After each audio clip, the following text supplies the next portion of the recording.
The polls are not shifting. In fact, they are getting worse for Rishi Sunak and the Conservatives. With just over 2 weeks to go before polling day, is there anything the Tories can do to prevent the predicted wipeout? Welcome to the Downtown Den Politics Podcast.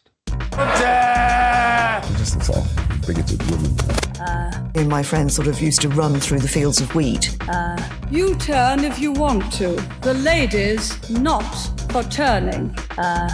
It will cost. I know words, I have the best words, but there's no better word than stupid. Well, good day to you all, and welcome back to the latest edition of the Downtown Den Politics Podcast with me, Frank McKenna, the Chief Exec and Group Chair of Downtown in Business, our political commentator, Jim Hancock, and Joe Phillips, former advisor to Paddy Ashdown. We've been reading the runes, looking at the polls, and they don't appear to be shifting in any good direction for the Tories. Indeed, the latest Survation poll, which was published on Sunday, suggests that the Conservatives could be as few as 72 MPs come July the 5th. What can Rishi Sunak do with just over 2 weeks of the campaign remaining to turn that round? Should he be aiming his fire continually at Labour, or does he need to start to actually look at Nigel Farage and Reform and see if he can claw some of the support that he's losing to them back to the Tories? Joe, this is an incredible situation when you consider that Sunak called the election a few weeks ago. Surprise, obviously, to most people, obviously a surprise to Conservative Central Office because it's been a bloody awful campaign in terms of the way it's been run. But I don't think even he would have thought it would get worse than where he started from. So if, I know this is quite a difficult thing for you to do, Joe, you put yourself in CCHQ and you are advising the Prime Minister and others within the Conservative Party as to how to start to turn this round and basically try and avoid what is currently looking like a catastrophe for the Conservatives. Where do you start? Well, I think, given that we've seen the Tory party lurch to the right, being spooked by Nigel Farage into a referendum, into Brexit, and ever since, you would think, wouldn't you, that you would now put all your guns onto Reform and Nigel Farage and show them up for what they are, which is they've got no policies, they're just headline grabbers. And as David Cameron said at the weekend, it's dog whistle politics, it's inflammatory language. They're launching their what they call the contract, not a manifesto, but it will be more of the same. And I think, that is more likely where disaffected Conservative voters will go to. So if I was in central office, I would say, right, turn your fire onto Reform. They can attack Labour as much as they like. And of course, there are many, many doubts and misgivings that people have about Labour for a variety of reasons. But I think underlying that is the common sense of the public, who know perfectly well that nothing is going to change overnight. By the 6th of July, we are not going to suddenly go, oh, well, that's great. We've got Keir Starmer in number 10 and everything's fine. They are going to inherit a bloody awful mess of broken public sector, broken infrastructure, broken public services. And there's another survey out this morning, which is quite interesting, that says the majority of the public are willing to give them 2 terms to fix it.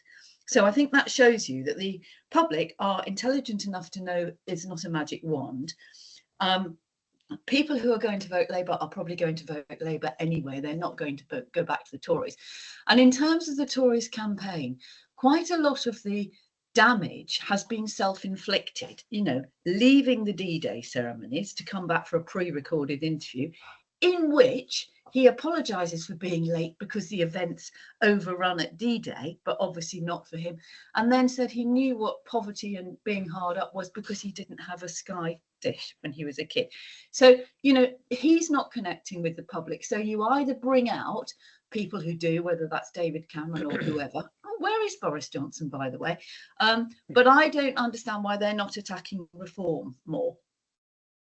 And this seems to me to be an obvious point, Jim, because the initial campaign started out with obviously the intention of undermining Keir Starmer, the Labour Party credibility. They tried with this tax bombshell of £2,000 a year. Big problem with that for them is, of course, we're being taxed more now after 14 years of Conservative government than we have for 70 years. So not much credibility in that messaging. They went on immigration big, but Rwanda has been a disaster for them. No planes taken off, an awful lot of hype, an awful lot of noise about that policy, but no action. And of course, again, if you look at the immigration figures, they are at record levels. 700,000 people came into the UK last year. The boats continue to come, so no good news there. And then he expected, I think, a continuation of this good economic news, but the economy's flatlined again. So Joe's point, you've got to start to look at reform and win some support back from them rather than trying to think that you can still win this election. Is that what you'd be saying to the Prime Minister at the moment, Jim, or do you think they've still got something to play for as far as the overall result of the election is concerned? I almost don't think there's anything that can be done now. I really think the fact that the polls have been so steady, because normally during an election campaign, and we are over halfway through now, normally you start to see some tightening of the polls as people focus on the choice that they're going to make. And it's quite extraordinary that that's not been happening. And not only that for the Conservatives, but also in one poll last week, Reform actually were ahead of the Conservative Party. I don't think, by the way, you know, I'd be proved a fool when we all do our post-election podcast. I don't think it'll be 72 seats or under 100 seats. Actually, I just don't think that without evidence. So I won't pursue that.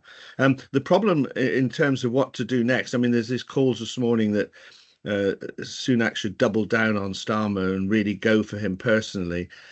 That's pretty desperate stuff. You know, Starmer may be dull and uninspiring and extremely cautious on his policies, but I don't think there are a lot of chinks in the armor to be exposed. You know, we all remember that very ill-fated thing when they tried to put a mask on Tony Blair and said danger and all that, and it was just ludicrous. So I'm not sure there's much more they can do on that. And fundamentally, the other thing is that, in my opinion, I may be wrong, but this presumption that the nation is desperate for tax cuts, I think is fundamentally wrong. I think the main thing is that they want their trains on time, they want their bins emptied, they want their potholes filled, and they realise that there has to be public expenditure. Now, I'm not being foolish enough to think, oh yes, just lay on the taxes, and if Starmer said, I'm going to put your income tax up by a penny, it would be helpful to the Labour cause.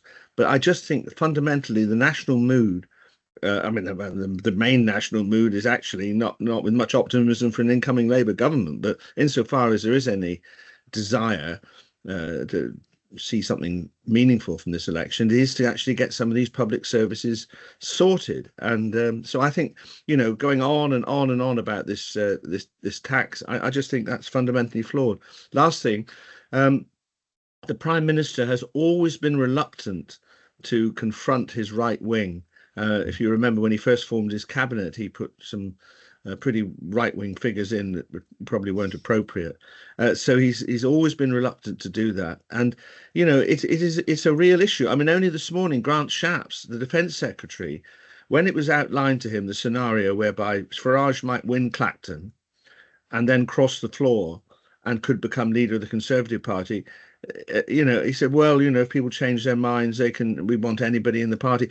You know, even someone like Shapps, you know, they can't rule out this. And Farage is, and I know what your views are on Farage, Frank. I don't think he was on the BBC yesterday, by the way, so I imagine your blood pressure's a little lower this morning. You know, he's spooked them all the time, and he continues to spook them. But I think if you go back to, I mean, I will come back to the comment that you made about tax cuts there, because actually there was a recent poll, how accurate these polls are, we never know, of course, suggesting that most people in the country are prepared to pay more tax if it means better public services. So you may be onto something there. But it seems to me that the Conservative Party for the past decade have tried to placate Farage. They've tried to tack to the right. It started with Cameron's decision to go for a referendum. When it wasn't Reform, of course, it was UKIP, but it was still very much Nigel Farage.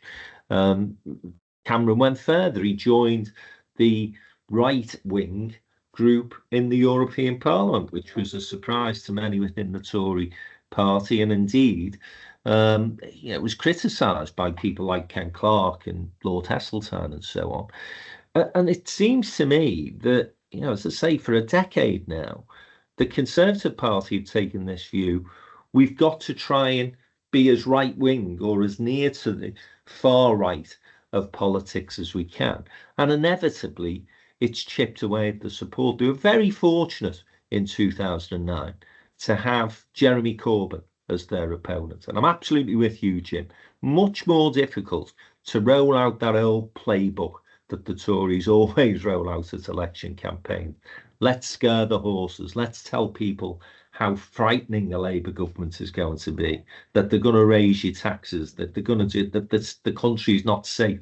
Very difficult to do that with a character like Keir Starmer. But I come back to this basic point. For 10 years now, Joe, the Tories have been trying to out-reform, if I can put it that way.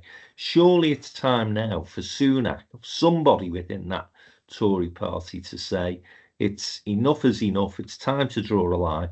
They're fighting for the future of their party rather than future of the government of the country, in my opinion. The Tory party is now in dire straits. Yeah, and I think, as you said in your blog a couple of weeks ago, Frank, democracy needs good, healthy, thoughtful opposition. Well, you're not going to get it from the rump of a right-wing Tory party, where half of them would rather be with Reform and half of them would rather go home. That's the point. That's the point. But yeah, half of them do. Well, and then I think it is incumbent on whoever takes over as leader of the Conservative Party after the election, that they've got to decide where they want to be, because I'm sure it's only a matter of time before Suella Braverman hooks up with Nigel Farage. In fact, I'm surprised she hasn't already. And I think, if he were to get elected in Clacton, what's to say that she wouldn't cross the floor to join Reform in the House of Commons if she gets re-elected? But I think, the Conservative Party has got a long and proud history. And in its past, it has been an exemplar of sort of one nation Tory policies, which I think, whether we agree with them or not, and whether we agree with what the outcomes were, there have been very good people, real statespeople within the Conservative Party, whether that's Heseltine or Clarke or Thatcher or Lawson or Nicholas Ridley. They were people with big brains, big ideas, and a commitment to public service and the country that they wanted to see. It might not have been in the image that any of us would want to see, but they went into it for the right reasons. What you've got now is a ghastly mishmash of, sharp-suited, over-promoted, overconfident people who've got no experience of anything, who've ridden on the coattails of Boris Johnson, now have got the disaster wrought upon them by themselves of Liz Truss, Boris Johnson, and now Sunak. And they need to go away. They need to work out what they want to be. And I think you're absolutely right, Frank. They actually need to stand up to Nigel Farage and say, fine, if you want to go over there and, fly your flags and have bank holidays on the King's birthday and, St. George's Day and all the rest of it, and go back to pounds, shillings and ounces, that's fine. But you are irrelevant. And in a way, the more coverage that we are guilty of doing as well, that we give to Nigel Farage, we need to say it's one person. Reform is Nigel Farage's ego trip, the idea that if he's going to be elected, he's going to be there in Clacton running surgeries and in the House of Commons asking questions on behalf of his constituents, is as bonkers as George Galloway doing anything for the people of Rochdale. This is an ego trip. And the best thing that we could possibly do, and I mean all of us, including the Conservative Party, they need to attack reform. The rest of us need to ignore them. And I think the other thing that surprised me, Jim, is that Sunak decided that he was going to be front and centre of the Conservative Party campaign. Seen a little less of him this week since the D-Day debacle. I think that did, hurt him at a personal level. I don't think he's quite recovered yet. But there are certain people, I mean, you've mentioned Grant Shapps. I've seen him rolled out quite regularly. I think he's a poor performer in terms of media. I've never particularly understood why the Tories think he connects with people. I don't think James Cleverly is great on the TV.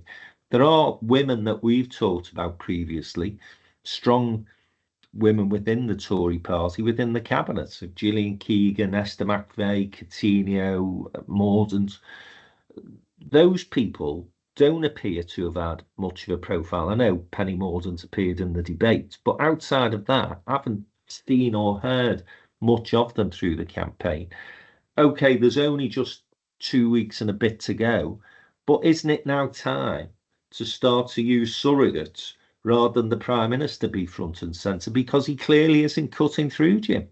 Yes, I'm surprised that he hasn't been more collegiate, that we haven't seen a variety of people. You mentioned those. Gillian Keegan, I think, would go down well, particularly in the north. She's originally from Merseyside. I think she talks quite well. I don't know why she's not been used. And Esther McVeigh, she's not everyone's cup of tea, but I mean, maybe Esther's, because Esther's one of my candidates for flirting with the right and flirting with reform, but maybe that's why she's being kept out. Claire Coutinho comes over well. Mel Stride appears from time to time. I think he does quite a good job.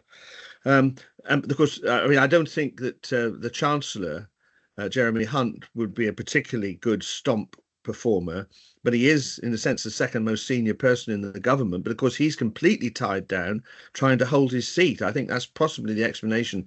But even if he is not charismatic, he ought to be being used to try and balance against Rachel Reeves on the other side. But it's very unbalanced in terms of financial commentary from the Conservative Party. And finally, I throw it to you. I mean, what is the explanation for Johnson's absence? I mean, we can easily say, oh, he had prearranged business meetings. Come off it. If he was fully on board and the Conservative Party was comfortable with this man who gained all these votes, he would be involved in the campaign. But it's either that Johnson has just washed his hands of the whole thing, or he's considered to be toxic. But I mean, it is extraordinary that this man who was praised to the hilt for delivering this extraordinary result in 29 is totally absent. I don't know of any forecast which says he's going to be showing up at all during the campaign. No, and don't forget he was two things, Jim, isn't it? Sorry, Jeff.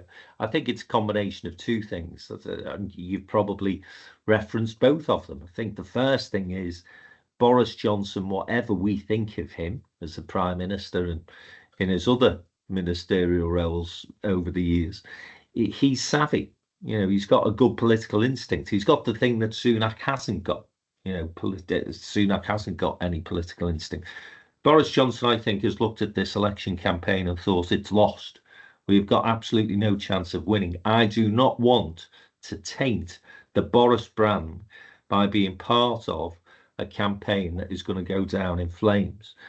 But I do think that there are still some within the Conservative Party, much as with Margaret Thatcher. There is a time when politicians are in the sun, and there is a time when actually, all political careers end in failure, is the famous saying.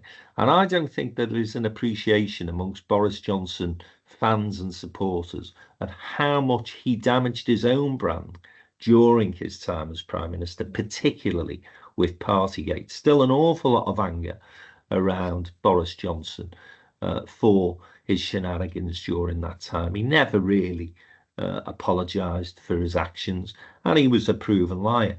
And I do know that the Labour Party were ready, if Johnson came back into the fray, with a ferocious lines of attack on Johnson. So I think, as I say, a combination of two things. I think Johnson probably recognises that this is not a campaign that the Tories have got much of a chance of being successful in. Why would you want to associate your brand with that? And secondly, I think you're right, Jim. I think his personal brand is somewhat toxic these days. That is not to say that he will not think there is an opportunity of a comeback once the Tories have been defeated. And of course, what we do know in politics, particularly in modern day politics, is that time can be a great healer, and people are able to come back and return. Look at David Cameron, for one. So he may think, let's play a sort of medium-term game, come back after the election defeat. And again, as Joe was saying, you know, when you've got people like Brabham and people like Truss flirting with Nigel Farage and reform, well, Johnson's done the same, hasn't he? I think Boris Johnson's come out and been very supportive of Donald Trump in recent weeks, for example. So, yeah, I think you can't rule out Boris Johnson coming back post-election, but I think he probably made the right decision for himself to stay out of the campaign this time around. But, Joe, Boris Johnson aside, lovely comment this week from Andrew Neil, which did make me chuckle. And we finally got a Brexit benefit that's been identified by Andrew Neil, which is it's destroyed the Tory party. Now, of course, he will come at this from a very different approach to it. He's saying they've never delivered Brexit properly and blah, blah, blah, blah, blah. But I do find it ironic that, you know, the reason Cameron called that referendum was to fix the Conservative Party and stop this, you know, this row that had been going on since 1974 about the European Union. And Andrew Neil now, you know, a leading political commentator, very much on the right of politics, though, saying that this is the thing that's destroyed the Tory. And he's right, isn't he? They've not been able to ever get over that referendum result. And again, I'll go back to the thing on reform. You know, whatever Brexit the Conservatives delivered was never going to be, you know, milk and honey in the way it was being sold. But Nigel Farage was always going to be saying, it's not Brexity enough. Again, they're just falling into this right-wing trap all of the time, aren't they? Yeah, completely. And I mean, it's interesting, isn't it, that Rachel Reeves today is talking about closer links with Europe, you know, better trade. And there was an interview I heard this morning, I think it was Peter Hain actually, saying, you know, when people voted for Brexit, they were voting in a way as a protest against what they saw as people who didn't understand the elite. They weren't voting against, you know, regulations on safe food and chemicals and stuff like that. And, you know, it's a shame that we can't have a grown-up conversation about our relationship with Europe. But I think a Labour government with Keir Starmer and Rachel Reeves will reset that. And I think, you know, I can't believe there isn't a person in the country, apart from, you know, the right-wing lunatics who would say, no, it's not Brexit enough, who actually say, yeah, Brexit's delivered, because we're all paying the price for it. You know, from the bloke who came to fix my car the other day, you know, the cost of goods, the cost of food, the delays at Dover down the road from me, the delays at airports, the lack of people to work, whether it's in construction or in agriculture. We're all paying the price of it. Never mind the freedom of movement for young people to go and study, to explore, to learn different languages. You know, all of that has gone. And I think Brexit, you know, everybody says, oh, you know, COVID and Ukraine. Yes, of course, they were two awful, awful things. And of course, Ukraine is still going on. But Brexit has damaged this country fundamentally in a way that will take generations for it to recover. because we can't have a conversation, because we're not able to say to people, and nor should we actually, well, you were stupid if you believe what Boris Johnson said. We need to be able to have a conversation that says, we understand why you thought voting for Brexit was a good idea, but quite clearly the Tories didn't have a plan. They didn't expect for Leave to win the referendum, and David Cameron's fundamental error was not taking the advice that he was given, that there should be a 10% leeway in the result for it to be meaningful. It wasn't legally binding. He could have said, it's so close, it shows how divided we are as a country. It's quite clear we need to work on our relationship with Europe. End of, move on. Nadeem Sahawi was saying in a podcast, not as good as our podcast, but one run by Rory Stewart and Alistair Campbell, this line they keep trotting out now. Well, it's long term, over the long term, Brexit will prove to be much better.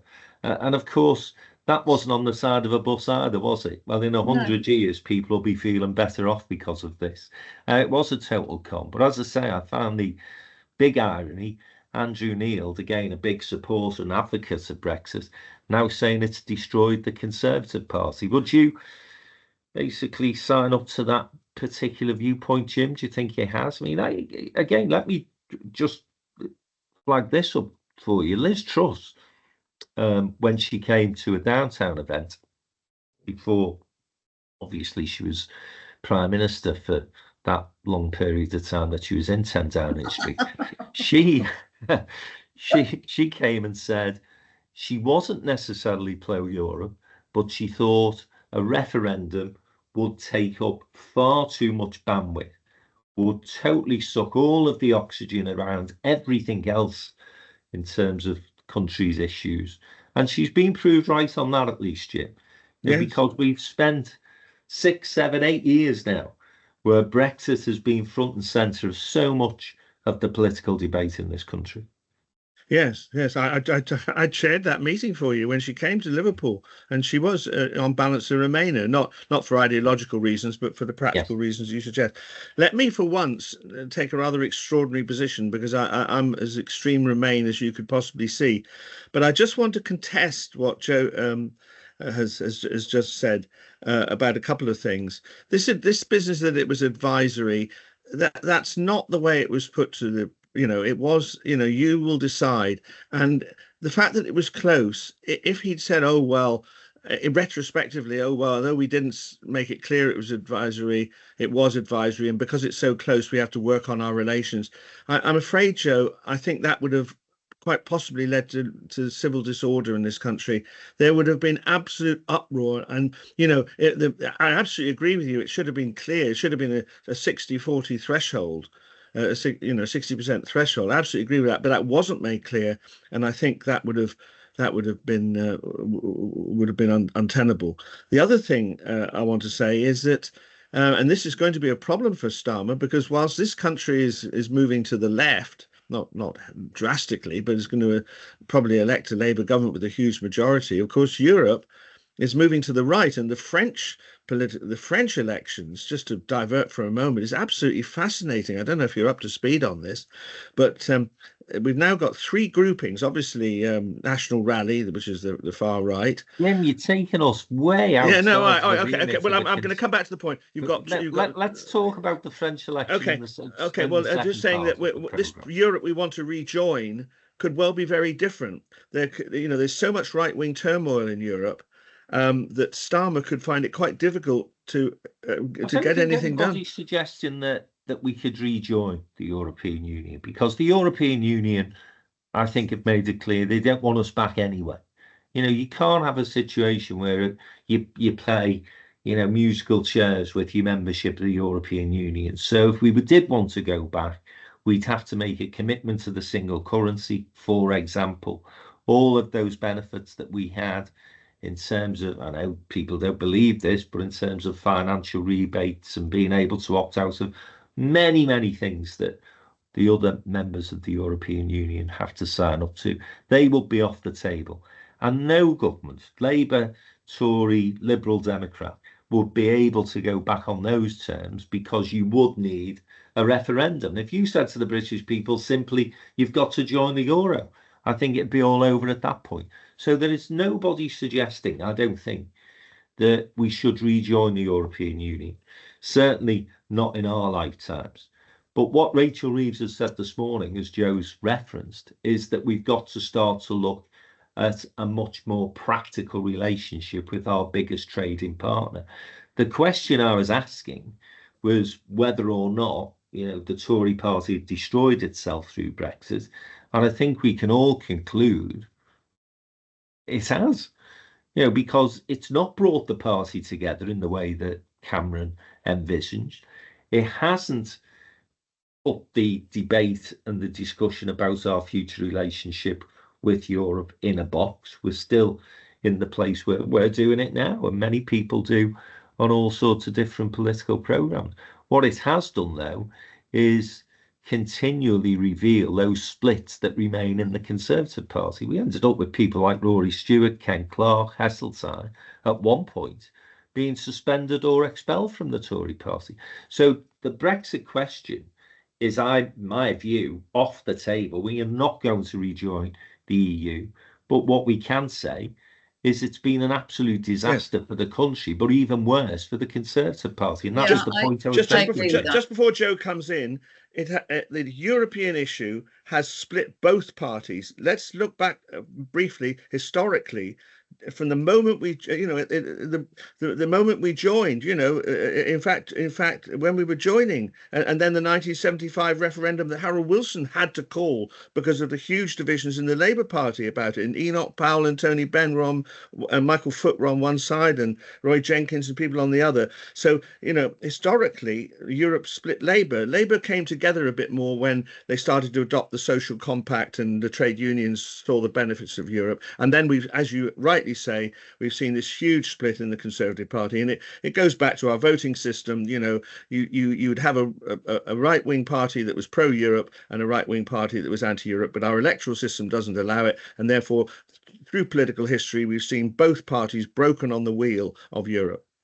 But Sorry, Joe. I'll go back to Joe. It's a good sort of segue into final sort of point I'll make on this, is that Europe did break the Labour Party in part in the early 80s because we saw the formation of the Social Democratic Party, and that was partly because of the sort of Bennite wing of the Labour Party being anti-Europe and wanting to withdraw from the European Union. There were other issues as well, of course, but nonetheless, it took Labour a long time to come back from that.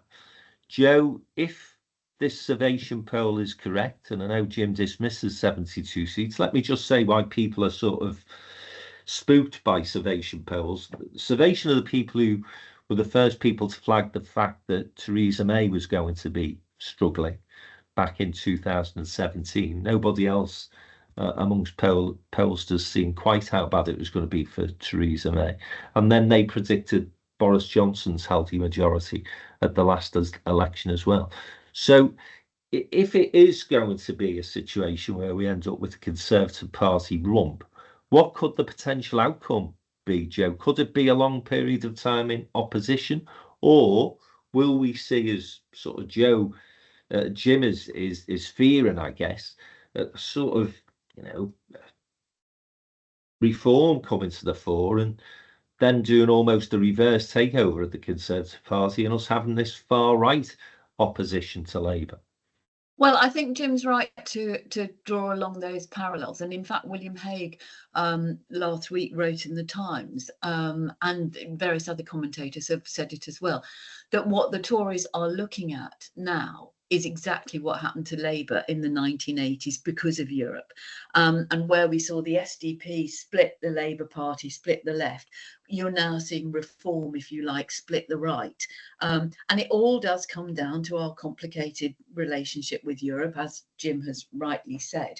I mean, opposition is really important. And the one thing that I would say is that, if you look at the people within the current Labour Parliamentary Party, they have put in the hard yards of 14 years in opposition, I don't think there is anybody within the current Conservative Parliamentary Party who would be willing to do that. And if you think, what does it take to keep getting up every morning to go to work, to deal with your constituency things, in many cases to deal with the trolling and abuse that you get that we've talked about before, but you keep going because you believe you are going to do something better and your time will come. And I think that commitment to being in opposition should never be underestimated. And I think, as mentioned earlier, you wrote about the importance of a good opposition. It may well be that come July the 5th, we see an opposition that is mixed between Greens, SNP, Liberal Democrats, the rump of the Conservative Party, maybe a couple of Reform MPs, who knows? But actually, that's good. And the other interesting thing that I think we should mention, because we've referenced it obliquely, is the launch today of Best for Britain's campaign for tactical voting. And the one thing that unites Reform, the Lib Dems, the Greens and various other parties is we want an end to proportional first past the post, and we need to have a voting system that accurately reflects what people want when they cast their ballot.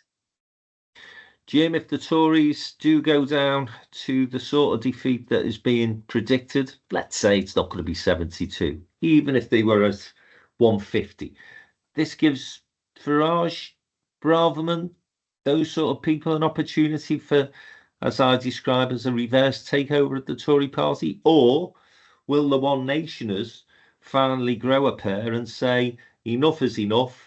We've got to get back and tag ourselves to the centre-right of politics in order to be a credible opposition to Labour. Yes, but where is that moderate leader? I mean, I was just writing down here, people who might have fulfilled that role, like Ben Wallace and Greg Clark, they have left Parliament. Alex Chalk, is very likely to lose his seat. Tugendhat, I'm not sure what his majority is. I don't see, but Damien Green, will he survive? Ashford. I mean, where is the leader of the moderate party? So now, but having said that, if you'll forgive me, I always lurch back into political history. The Conservative Party's ability to recover from desperate situations should never be underestimated. In 1906, the Liberals had a landslide. The Conservatives went into a complete spasm and almost became revolutionary in their defence of the House of Lords and refused to pass the budget in 2010. And it took them until 1922 to come back. Their massive defeat in 1945, but they were back fairly quickly. Although Churchill was their leader, they had moderates like Butler and MacLeod and Macmillan, and they got back quite quickly. In 97, after the Blair landslide, it took them a long time because they had a then right-wing William Hague, Duncan Smith, Michael Howard before they learnt their lesson, and it took them a long time to come back. But they did come back. So, but they came back as the Conservative Party. The question that we're mulling over this morning is it actually going to be massively transformed? And it would be in the first time since the foundation of the modern Conservative Party in the 1840s with the Corn Law crisis that the party would massively change into the model of Farage. And it's great that, you were there in 1906, Jim, so it's good to get your first-hand experience of those situations that are right. Well, listen, we've had a long conversation about the state the Conservative Party is in. I'm sure we'll come back to what happens next for the Tories post-election, particularly if these poll numbers are right in any way, shape or form, and they are decimated. We are seeing almost a Trump-like takeover potentially of the Tories by Farage. The thing that I sort of go back to, and it's something that Joe was saying, does Nigel Farage have the staying power for that sort of takeover bid? And are there other people within the Tory party at the moment, like Suella Braverman and so on, who actually are going to do, she described them as the hard yards? Because it's difficult. It took the Tories sort of through Cameron, Osborne, those sort of young whippersnappers who were coming up. Now, whatever you think of those guys, they were full-time on that renewal of the Conservative Party. It wasn't something that they were doing as a hobby. I just can't see Nigel Farage necessarily wanting to spend an inordinate amount of time trying to take over the Conservative Party when he could be having loads of fun with President Trump in the States. But we will see. As I say, I'm sure it's a subject we'll come back to. After the break, we're going to take ourselves across the channel to France, where President Macron has taken what seems to be a huge risk, a bit like Rishi Sunak in a sense, I suppose, called an election that he didn't have to call. And we'll take a glance at what's happening in the States as well. Stay with us. We'll be back in a minute.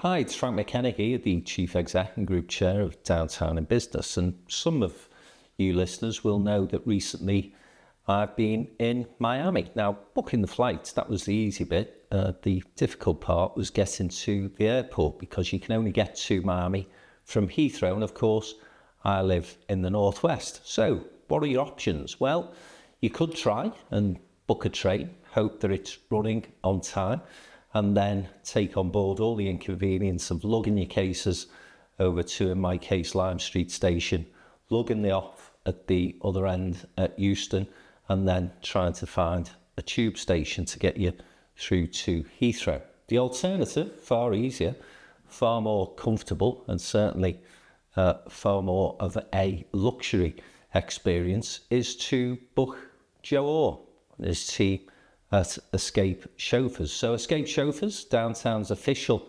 chauffeur and travel partner, they will pick you up at your front door.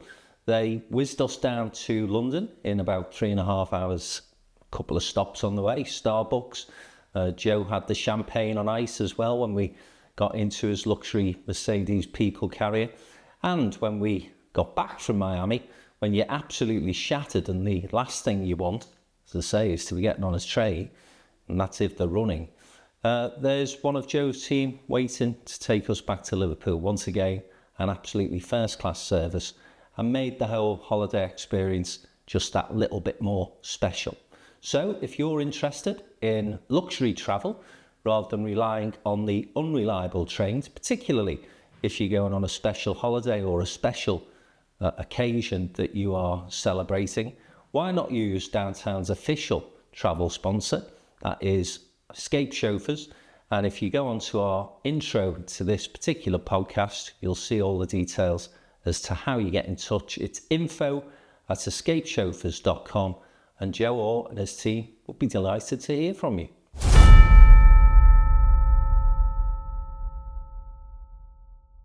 Okay, welcome back to the second part of this week's Downtown Den Politics podcast with me, Frank McKenna, Joe Phillips, former advisor to Paddy Ashdown, Downtown's political commentator Jim Hancock. Breaking news, Nigel Farage has announced that he wants to be Prime Minister by 2029, so perhaps he will put the hard yards in, and of course he'll be aided and abetted by the BBC if he does want to actually achieve that. You're peddling that story. You didn't need to mention that. That's something we'll come back to at another time. I want to turn our attentions to international affairs now, because President Macron called an election last week following the disastrous European elections for his party and the success of Marine Le Pen's former National Front Party, different name these days, but it's still the far right of French politics. And he called a general election. Let me just very quickly explain to listeners, this is not President Macron putting his own job at risk, because he is president until 2027, but he had a much reduced majority in Parliament, who was finding it very difficult to get legislation or changes of policy through that he was supporting. Then he's suffered this big reverse in terms of the European election results. He basically saying to the French people, well, put up or shut up. It's okay having a protest vote in a European election, but let's see what you'll do in a general election.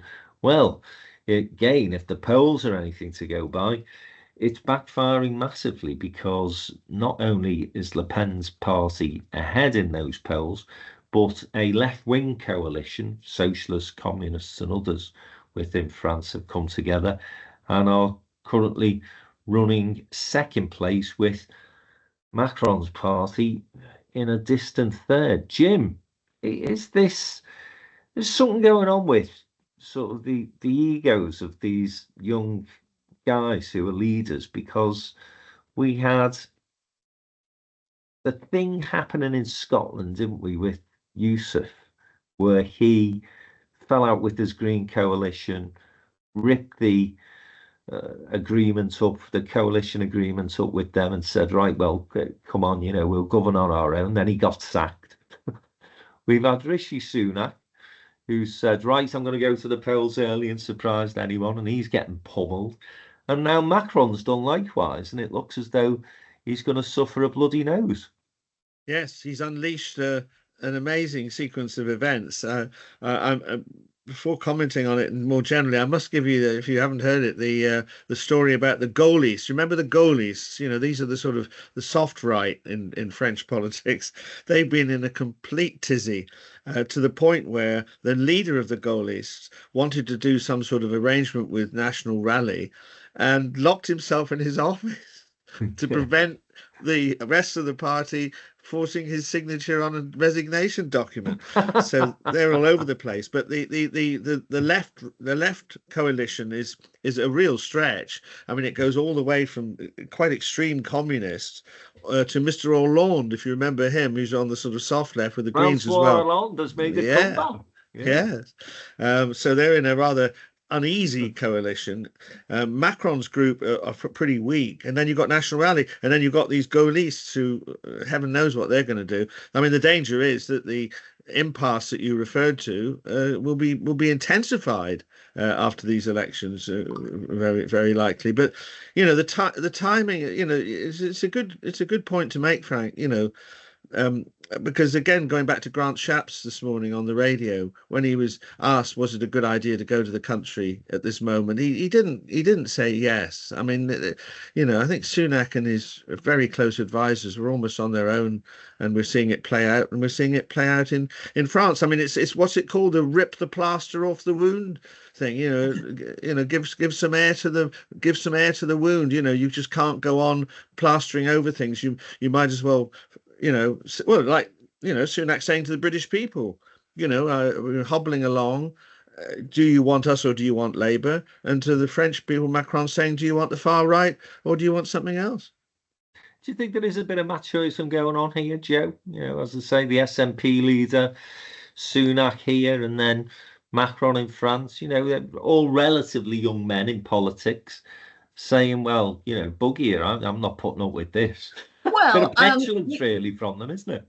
I mean, Jim's not the only one who can go back in the archives of political history. I mean, he won't be rude to you, though, Joe. I bet. No, I know you won't. John Major did the back me or sack me, and I think there is a point.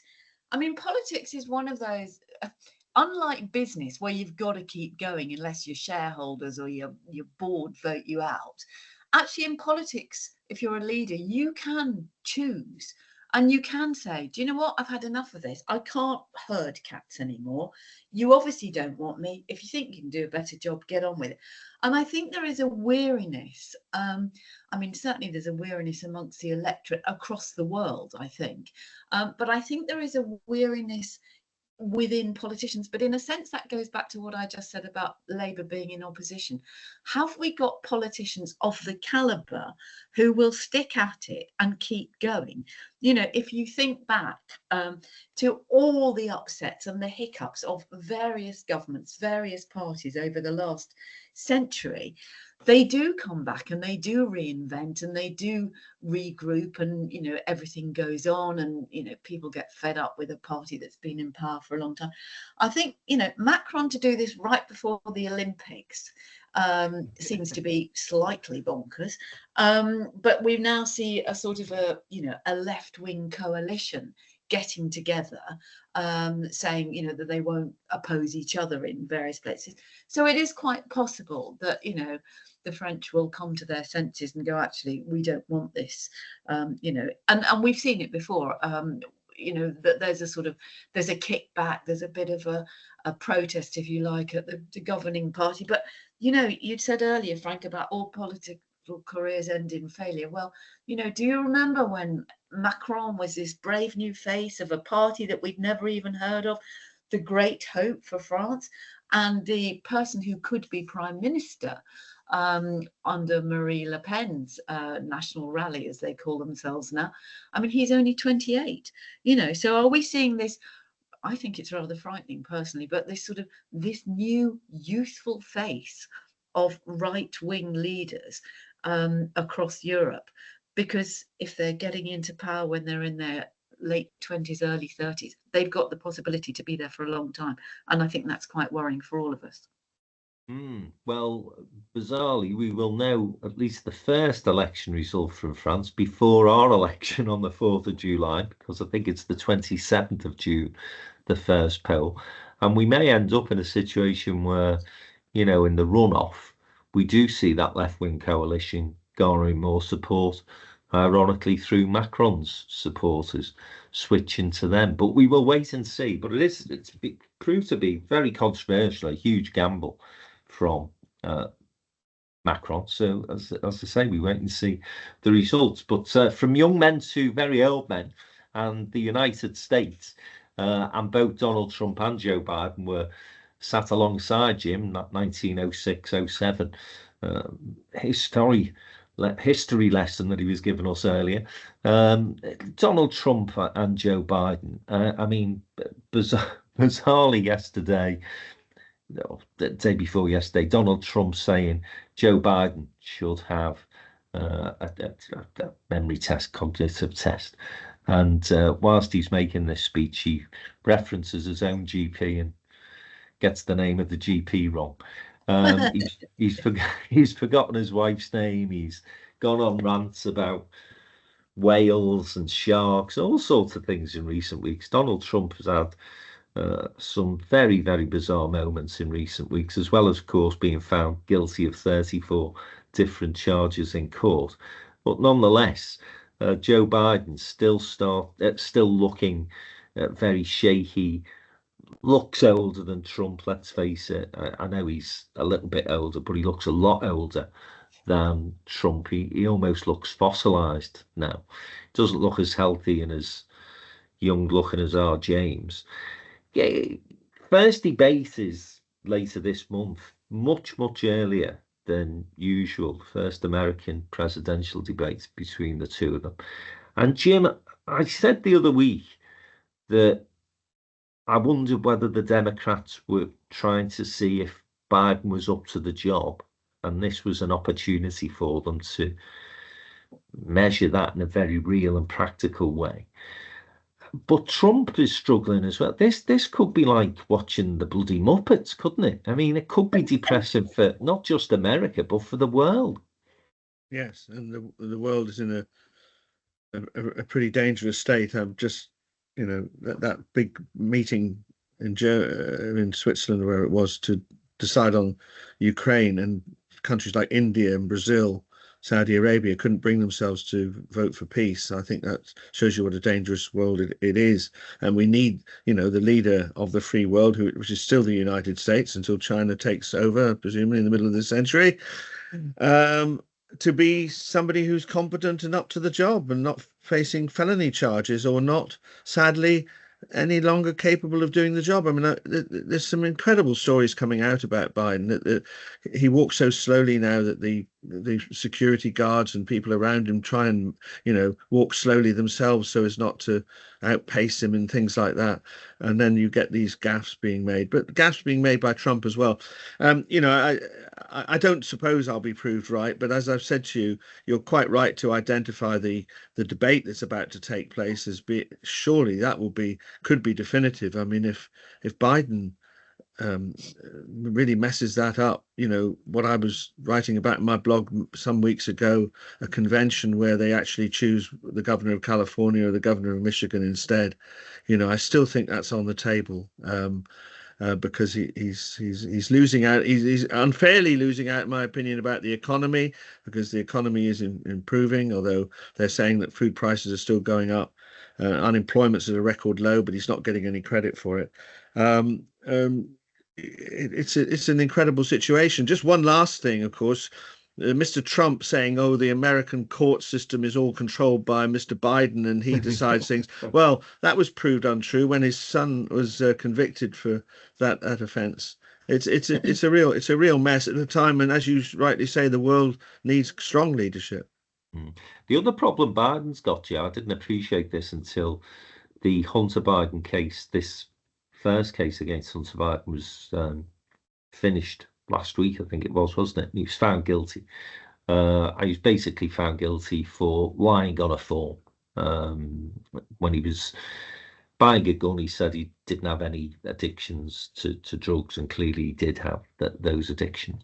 But he's got another case coming up in the autumn as Biden, which is far more serious. It's tax evasion. So again, you've got this situation where you've got Biden, who's looking very, very frail this moment in time, and then you've got his son facing these serious allegations of fraud, which, you see, there's a lot of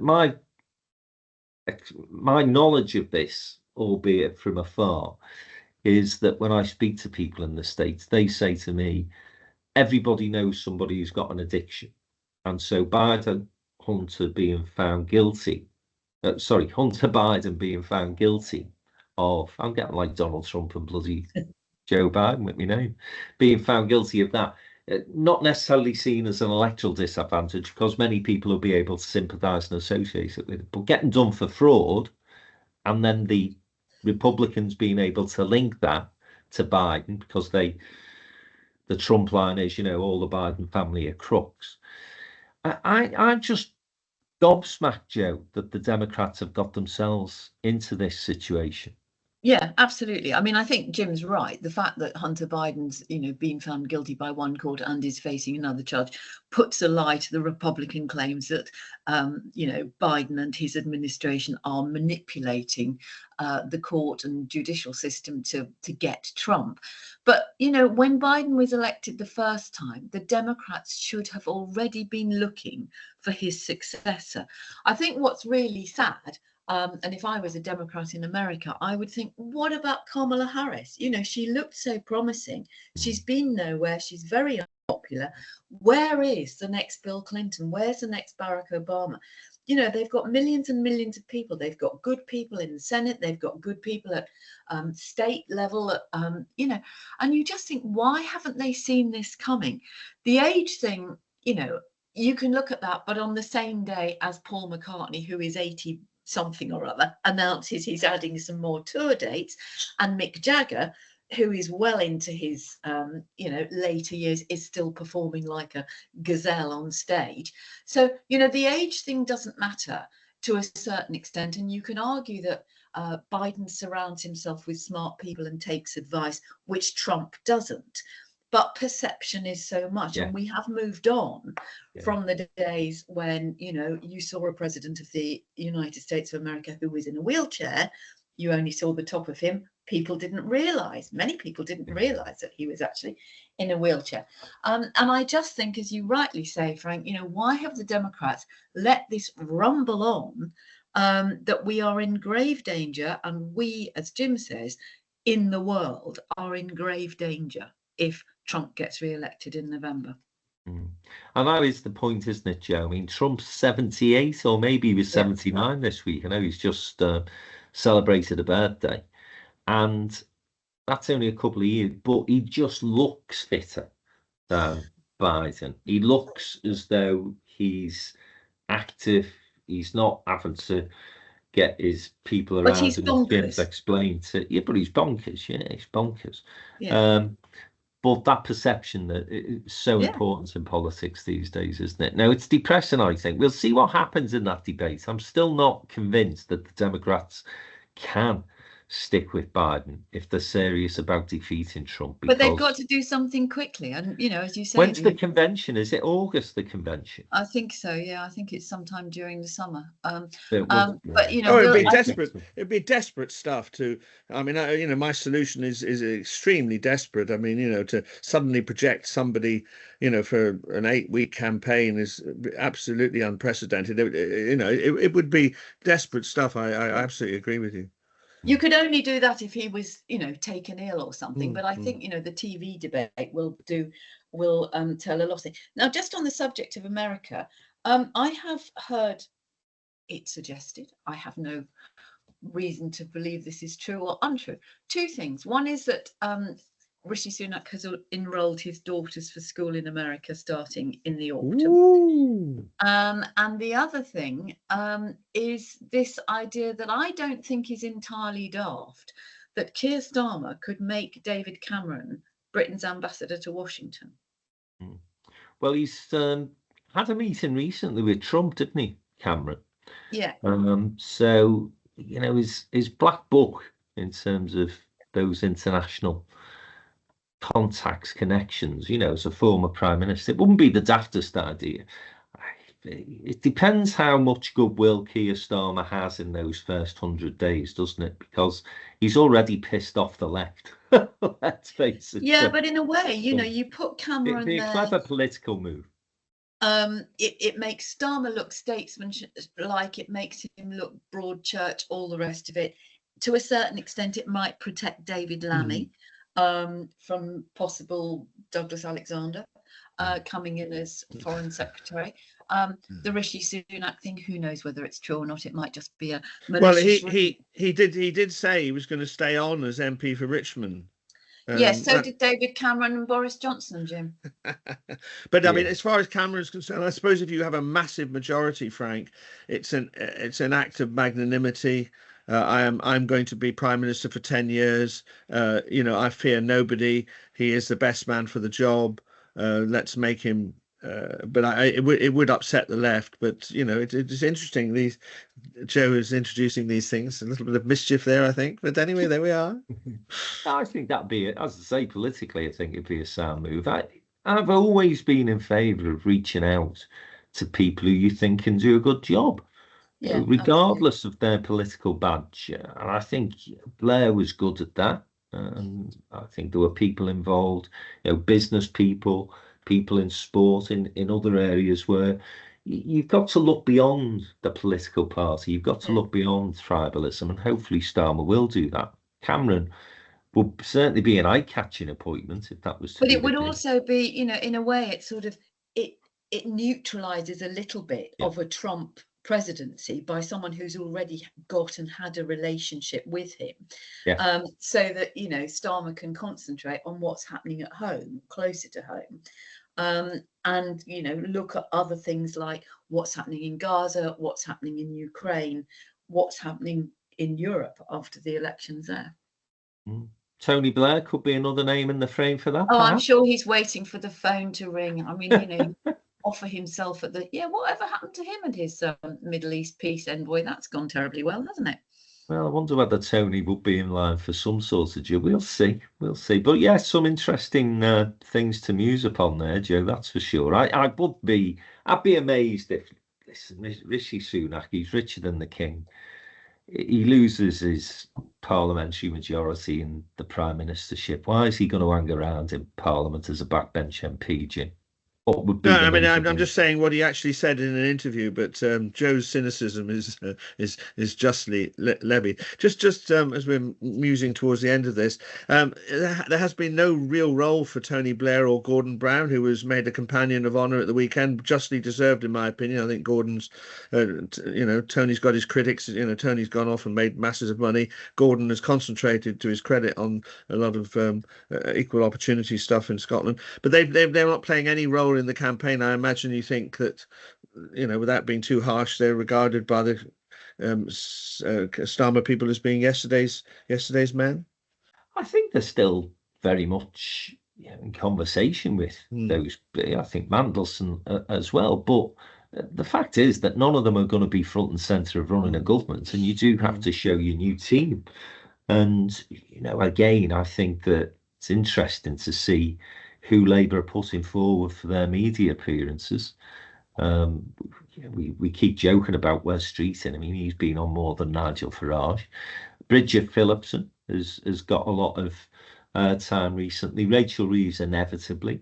Johnny Reynolds with his business hat on. So, what do we think about Angela? She seems to be behaving herself largely. I think there was never going to do anything other than behave herself, though, was she? She is the female version of John Prescott. She is the Labour Party to her fingertips. And so the idea that Angela Rayner is going to go rogue at any time, but certainly during an election campaign, is for the birds. And I think the 2 appearances that she's made, she's been good. I thought she was better the second time than the first. But yeah, I was never fearful of Angela Rayner doing anything other than being an asset to the Labour Party in a campaign. And Annalise Dodds, I think, is a good performer. Yeah, she's chair of the party, of course. Yeah. She's done well. But I do think that you can see who the sort of shining stars of that changed Labour Party, as Keir Starmer puts it, are going to be.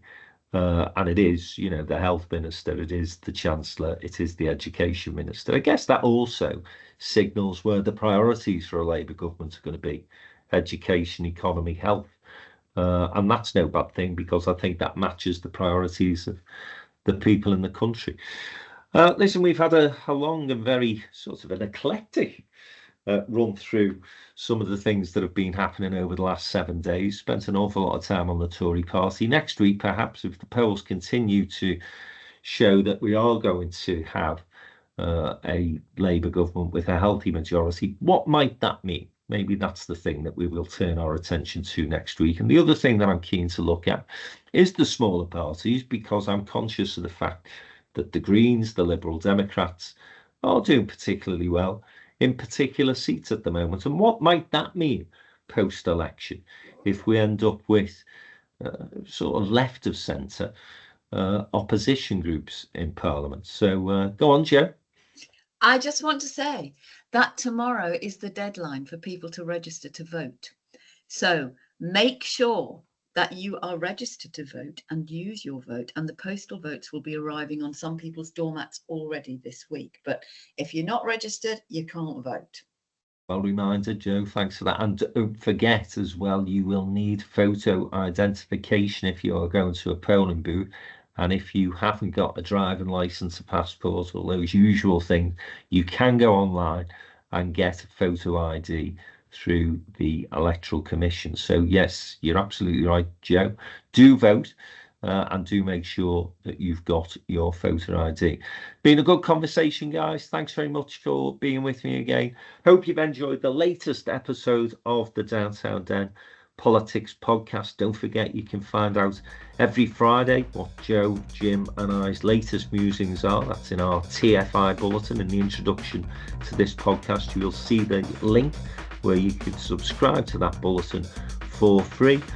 But until next week, have a good 7 days, and as always, don't do anything I wouldn't do.